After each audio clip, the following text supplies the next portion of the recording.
Chapter 2. Terry, remember that fellow Phil McElroy I told you about? The one with the stock company? Well, he's in town and he says you've got a job in a couple of weeks.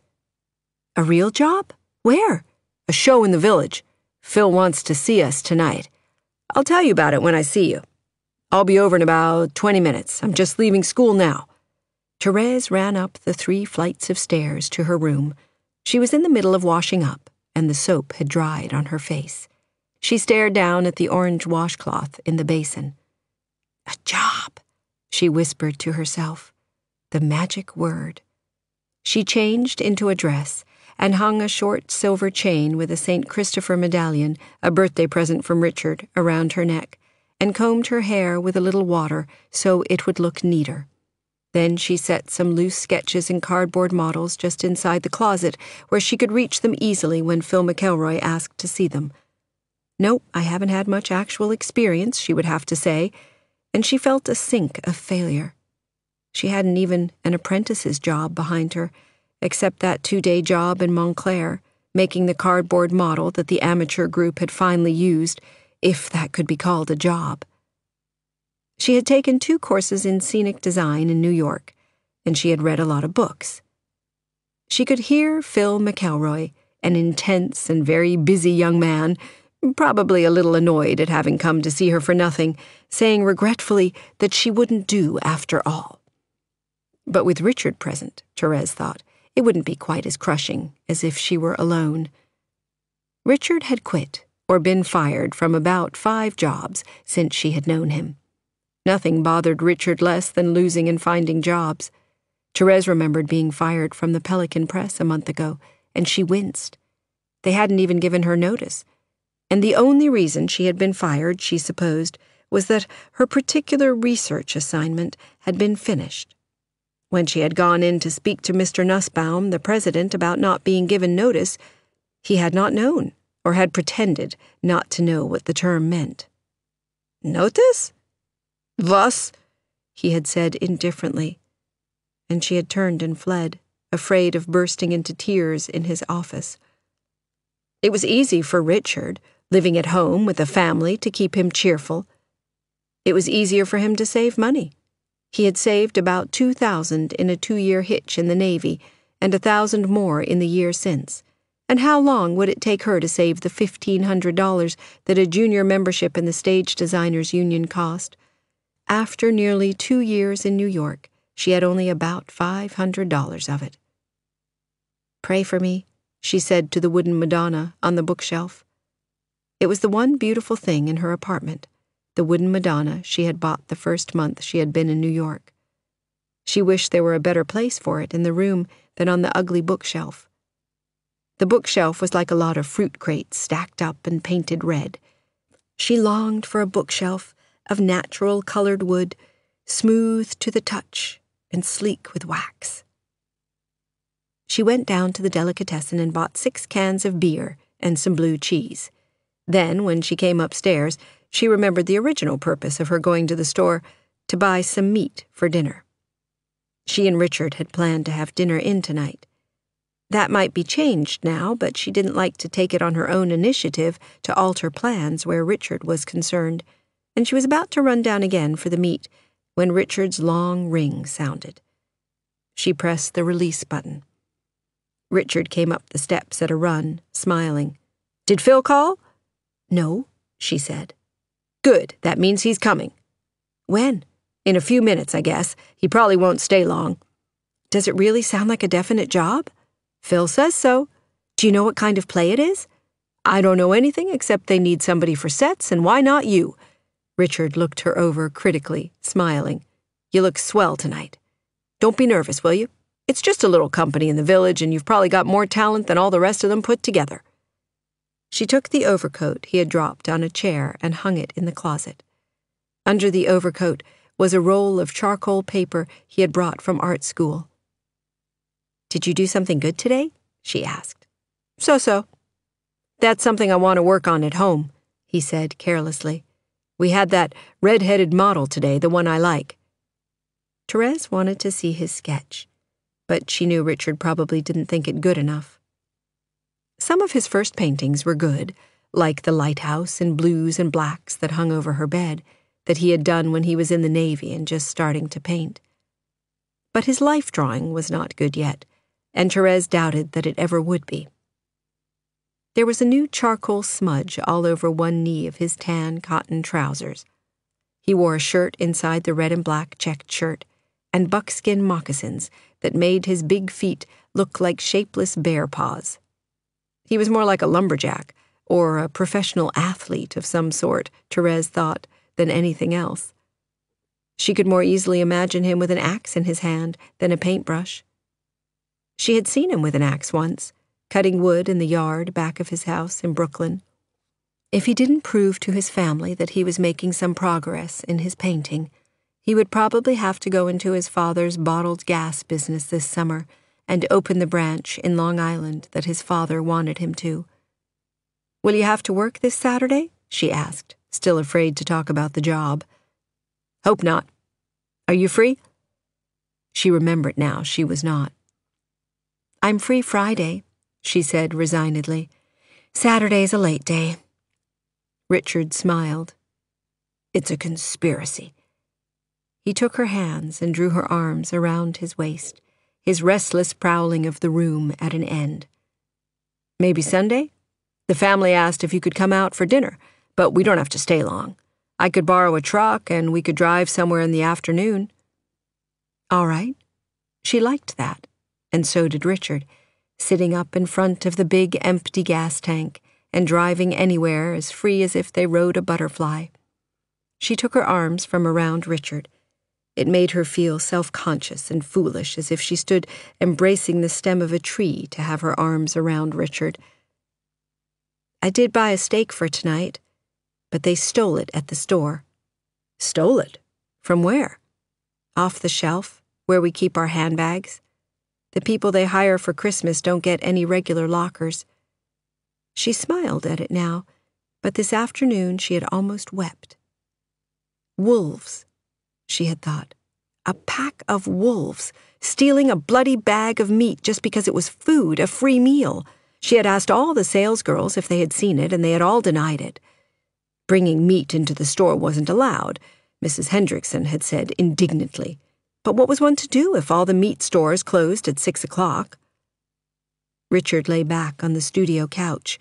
His mouth was thin and its line uneven, half of it downward slanting, giving an ambiguity to his expression, a look sometimes of humor, sometimes of bitterness, a contradiction that his rather blank and frank blue eyes did nothing to clarify. He said slowly and mockingly, "Did you go down to the Lost and Found? Lost 1 pound of beefsteak, answers to the name Meatball." Therese smiled, looking over the shelves in her kitchenette. "Do you think you're joking? Mrs. Hendrickson did tell me to go down to the Lost and Found." Richard gave a hooting laugh and stood up. "There's a can of corn here, and I've got lettuce for a salad. And there's bread and butter. Shall I go get some frozen pork chops?" Richard reached a long arm over her shoulder and took the square of pumpernickel bread from the shelf. "You call that bread? It's fungus. Look at it, blue as a mandrel's behind. Why don't you eat bread once you buy it?" "I use that to see in the dark with. But since you don't like it..." She took it from him and dropped it into the garbage bag. "That wasn't the bread I meant anyway. Show me the bread you meant." The doorbell shrieked right beside the refrigerator, and she jumped for the button. "That's them," Richard said. There were 2 young men. Richard introduced them as Phil McElroy and his brother Danny. Phil was not at all what Therese had expected. He did not look intense or serious or even particularly intelligent, and he scarcely glanced at her when they were introduced. Danny stood with his coat over his arm until Therese took it from him. She could not find an extra hanger for Phil's coat, and Phil took it back and tossed it onto a chair, half on the floor. It was an old dirty polo coat. Therese served the beer and cheese and crackers, listening all the while for Phil and Richard's conversation to turn to the job. But they were talking about things that had happened since they had seen each other last in Kingston, New York. Richard had worked for 2 weeks last summer on some murals in a roadhouse there where Phil had had a job as a waiter. "Are you in the theater too?" she asked Danny. "No, I'm not," Danny said. He seemed shy, or perhaps bored and impatient to leave. He was older than Phil and a little more heavily built. His dark brown eyes moved thoughtfully from object to object in the room. "They haven't got anything yet but a director and 3 actors," Phil said to Richard, leaning back on the couch.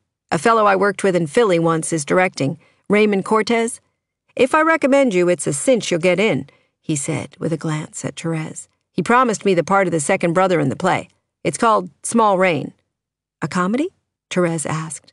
"Comedy, 3 acts. Have you done any sets so far by yourself?" "How many sets will it take?" Richard asked, just as she was about to answer. "2 at the most, and they'll probably get by on 1.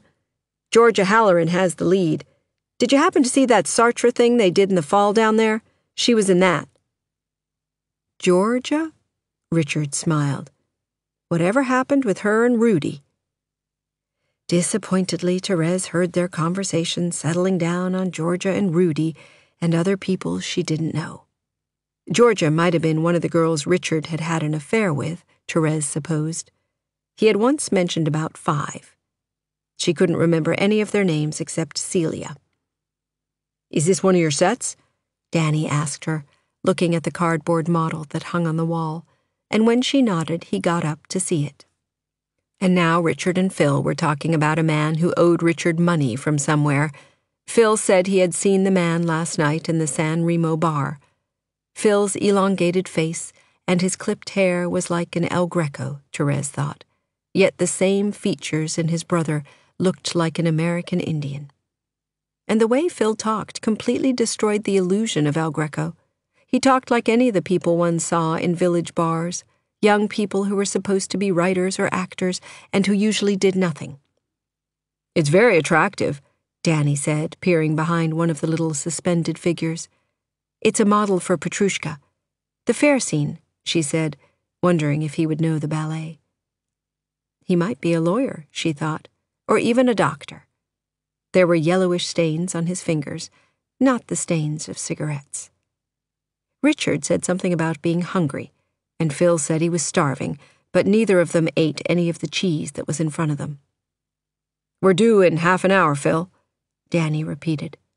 Then, a moment later, they were all standing up, putting on their coats. "Let's eat out somewhere, Terry," Richard said. "How about the Czech place up on 2nd? "All right," she said, trying to sound agreeable. This was the end of it, she supposed, and nothing was definite. She had an impulse to ask Phil a crucial question, but she didn't. And on the street, they began to walk downtown instead of up. Richard walked with Phil and only glanced back once or twice at her as if to see if she were still there. Danny held her arm at the curbs, and across the patches of dirty, slippery stuff, neither snow nor ice, that were the remains of a snowfall 3 weeks ago. "Are you a doctor?" she asked Danny. "Physicist," Danny replied. "I'm taking graduate courses at NYU now." He smiled at her, but the conversation stopped there for a while. Then he said, "That's a long way from stage designing, isn't it?" She nodded. "Quite a long way." She started to ask him if he intended to do any work pertaining to the atom bomb, but she didn't, because what would it matter if he did or didn't? "Do you know where we're going?" she asked. He smiled broadly, showing square white teeth. "Yes, to the subway, but Phil wants a bite somewhere first." They were walking down 3rd Avenue, and Richard was talking to Phil about their going to Europe next summer. Therese felt a throb of embarrassment as she walked along behind Richard like a dangling appendage because Phil and Danny would naturally think she was Richard's mistress. She wasn't his mistress, and Richard didn't expect her to be in Europe. It was a strange relationship, she supposed, and who would believe it? Because from what she had seen in New York, everybody slept with everybody they had dates with more than once or twice, and the 2 people she had gone out with before Richard, Angelo and Harry, had certainly dropped her when they discovered she didn't care for an affair with them. She had tried to have an affair with Richard 3 or 4 times in the year she had known him, though with negative results. Richard said he preferred to wait. He meant wait until she cared more for him. Richard wanted to marry her, and she was the first girl he had ever proposed to, he said. She knew he would ask her again before they left for Europe, but she didn't love him enough to marry him. And yet, she would be accepting most of the money for the trip from him, she thought, with a familiar sense of guilt. Then the image of Mrs. Semko, Richard's mother, came before her, smiling approval on them, on their marrying, and Therese involuntarily shook her head. "What's the matter?" Danny asked. "Nothing." "Are you cold?" "No, not at all." But he tucked her arm closer anyway. She was cold, and felt rather miserable in general. It was the half-dangling, half-cemented relationship with Richard, she knew. They saw more and more of each other without actually growing closer. She still wasn't in love with him, not after 10 months, and maybe she never could be, though the fact remained that she liked him better than any one person she had ever known, certainly any man. Sometimes she thought she was in love with him, waking up in the morning and looking blankly at the ceiling, remembering suddenly that she knew him, remembering suddenly his face shining with affection for her because of some gesture of affection on her part, before her sleepy emptiness had time to fill up with the realization of what time it was, what day, what she had to do, the solider substance that made up one's life. But the feeling bore no resemblance to what she had read about love. Love was supposed to be a kind of blissful insanity. Richard didn't act blissfully insane either, in fact. "Oh, everything's called Saint-Germain-des-Prés," Phil shouted with a wave of his hand. "I'll give you some addresses before you go. How long do you think you'll be there?" A truck with rattling, slapping chains turned in front of them, and Therese couldn't hear Richard's answer. Phil went into the Riker's shop on the corner of 53rd Street. "We don't have to eat here. Phil just wants to stop a minute." Richard squeezed her shoulder as they went in the door. "It's a great day, isn't it, Terry? Don't you feel it? It's your first real job." Richard was convinced, and Therese tried hard to realize it might be a great moment. But she couldn't recapture even the certainty she remembered when she had looked at the orange washcloth in the basin after Richard's telephone call. She leaned against the stool next to Phil's, and Richard stood beside her, still talking to him. The glaring white light on the white tile walls and the floor seemed brighter than sunlight, for here there were no shadows. She could see every shiny black hair in Phil's eyebrows, and the rough and smooth spots on the pipe Danny held in his hand, unlighted. She could see the details of Richard's hand, which hung limply out of his overcoat sleeve, and she was conscious again of their incongruity with his limber, long-boned body. They were thick, even plump-looking hands, and they moved in the same inarticulate, blind way if they picked up a salt shaker or the handle of a suitcase. Or stroked her hair, she thought. The insides of his hands were extremely soft like a girl's, and a little moist. Worst of all, he generally forgot to clean his nails even when he took the trouble to dress up. Therese had said something about it a couple of times to him, but she felt now that she couldn't say anything more without irritating him. Danny was watching her. She was held by his thoughtful eyes for a moment, then she looked down. Suddenly she knew why she couldn't recapture the feeling she had had before. She simply didn't believe Phil McElroy could get her a job on his recommendation.